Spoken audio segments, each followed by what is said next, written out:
la bonne organisation et le reste. Oui. Pour ce qui est de la France-Afrique, dont vous avez parlé, et de la fin de la France-Afrique et du fait qu'il n'y ait plus de France-Afrique, je ne suis pas sûr qu'on soit dans le meilleur pays pour en parler. Pas une façon de me défausser, mais c'est une réalité, là aussi. Mais qu'est-ce que ça veut dire? Ça veut dire qu'on assume tout et qu'on part d'un nouveau pas. Le président Sassou Nguesso est président depuis longtemps dans son pays. Bon, c'est pas le choix de la France. Ça fait 14 ans qu'il n'y avait pas eu un président français qui était là-bas, et c'est normal que ce ne soit pas le choix de la France, parce qu'il se trouve qu'il n'est pas président français. Donc, quand on va au Congo-Brazzaville, parce qu'il faut humilier personne quand on fait une tournée régionale, ça ne me choque pas particulièrement que le président français rencontre le président du Congo. Voilà. Alors après, la question, c'est qu'est-ce qu'on lui dit? C'est pas pour lui servir la soupe. Et donc, j'ai tenu un discours cohérent avec ce que je vous disais lundi, qui est celui de bâtir des nouveaux partenariats. Une politique pour le climat et la forêt qui correspond à nos ambitions et l'application de ce qu'on a lancé à Libreville. Une politique culturelle nouvelle en défendant justement les artistes, y compris les plus insolents et les plus innovants. De nouveaux partenariats en matière économique pour les petites et moyennes entreprises, pour faire davantage là-bas et améliorer le cadre d'affaires, ce que je lui ai demandé parce qu'il n'est pas bon aujourd'hui. Donc c'est une politique exigeante, sincère, d'avenir. Voilà. Mais si on se met en quelque sorte dans une situation qui consiste à dire partout où il y a des dirigeants qui ne sont pas élus aux meilleurs standards démocratiques ou ceux qui nous plaisent, ou qui sont là depuis trop longtemps, il n'y a plus de déploiement de la France ou de partenariat, ben vous serez les premiers à m'expliquer le lendemain qu'il n'y a plus de politique de la France du tout et qu'il n'y a plus de présence de la France. Donc, on fait avec les dirigeants qui sont là, avec respect. Donc, il y a du respect, on en doit à la fois au président Sassou Nguesso et à son peuple. On le fait en constatant nos accords et nos désaccords et en essayant de bâtir une politique d'avenir et en disant ce qui ne va pas quand ça ne va pas, ce que j'ai fait hier. Donc je pense que c'est cohérent. Mais c'est exigeant. C'est le fruit de... C'est le propre exactement de ce que nous sommes en train de faire avec le continent africain. Je pense qu'il le mérite parce que c'est un immense continent d'avenir avec lequel on a une histoire plurielle, si je puis utiliser ce terme, multiple, mais qui est un continent que j'aime. Merci beaucoup. Monsieur le Président, vous avez une réaction par rapport à la question qui a été posée? Oui, je voulais réagir par rapport à cette question sur le compromis à l'africaine, enfin ce petit commentaire, pour dire que, voyez-vous, madame, c'est justement ça qui doit changer dans nos rapports avec la France en particulier, mais l'Europe en général, l'Occident. Votre façon de voir les choses lorsqu'elles se passent en Afrique. Quand il y a des irrégularités aux élections américaines, on ne parle pas de compromis à l'américaine. Lorsqu'en France, il y a plusieurs années maintenant, lors des années Chirac, il y a eu un scandale sur des électeurs décédés qu'on a fait voter, on ne parlait pas de compromis à la française. Je crois qu'il doit y avoir du respect dans la considération que nous avons les uns envers les autres. Nous n'avons aucunement l'intention de galvauder l'opinion de nos électeurs. Le processus électoral est entamé.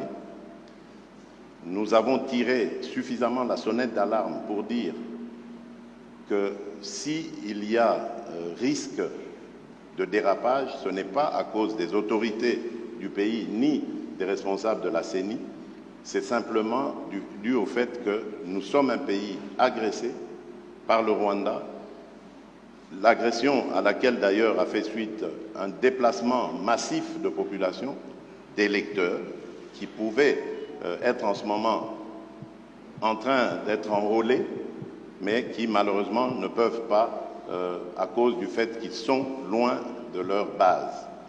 Et à cause de cela, nous risquons de prendre du retard dans l'enrôlement.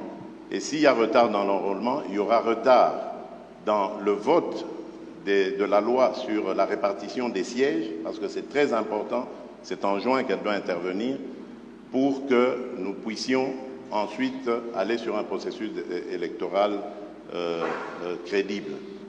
Sans cela, jusqu'à ce stade, je ne sais pas comment nous allons nous y prendre. Est-ce qu'il faut stopper le processus d'enrôlement des électeurs en attendant que la paix revienne, avec le risque que cela impacte sur le respect du calendrier, ou faut-il continuer le processus en ne prenant pas en compte les populations nombreuses de déplacés de guerre?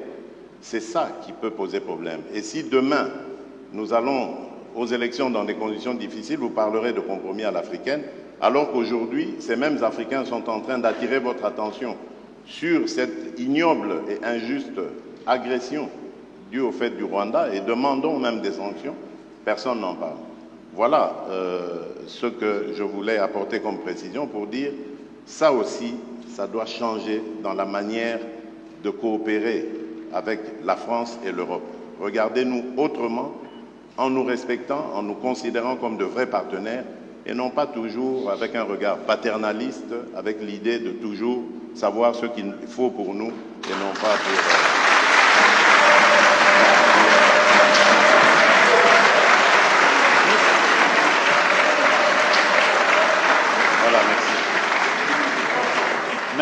Je pense que le président Macron a une réaction. Malgré les vivas, si le président Tshisekedi m'y autorise, je voudrais apporter un commentaire au commentaire. Je m'explique. D'abord, je pense que c'est très bien parce qu'on lève beaucoup de malentendus à travers ce jeu de ping-pong. D'abord, je veux que vous sachiez que quand il y a des problèmes électoraux aux États-Unis d'Amérique ou en France, la presse française en parle. Elle les dénonce, elle l'explique, elle s'en saisit et elle en parle de manière aussi intraitable qu'elle le fait quand elle parle de vous. Donc il n'y a pas de double standard. Ce qui serait inquiétant, c'est si la presse française n'en parlait pas pour vous, mais elle en parle aussi pour nous. Elle ne parle pas de compromis. Non, mais elle parle de tout, elle parle de malversation quand il y en a. Elle parle beaucoup plus, elle va beaucoup plus loin, il n'y a pas de sujet. Elle essaie de dire la vérité, c'est le travail d'une presse indépendante. Et donc, il ne faut pas être choqué que la presse, quand elle a écho, quand elle entend des oppositions qui disent qu'il y a des problèmes, vous pose la question. Ce serait un double standard si elle disait « on est en Afrique, donc on ne pose même pas la question, ce n'est pas un sujet ». Non, elle pose la question, mais elle le fait aussi chez nous. Chez nous. Et il se trouve que chez nous, quand il y a des malversations politiques, je ne voudrais pas que des malentendus s'installent, y compris quand on fait référence au président Chirac, il y a des procès qui sont faits. Et les gens sont condamnés.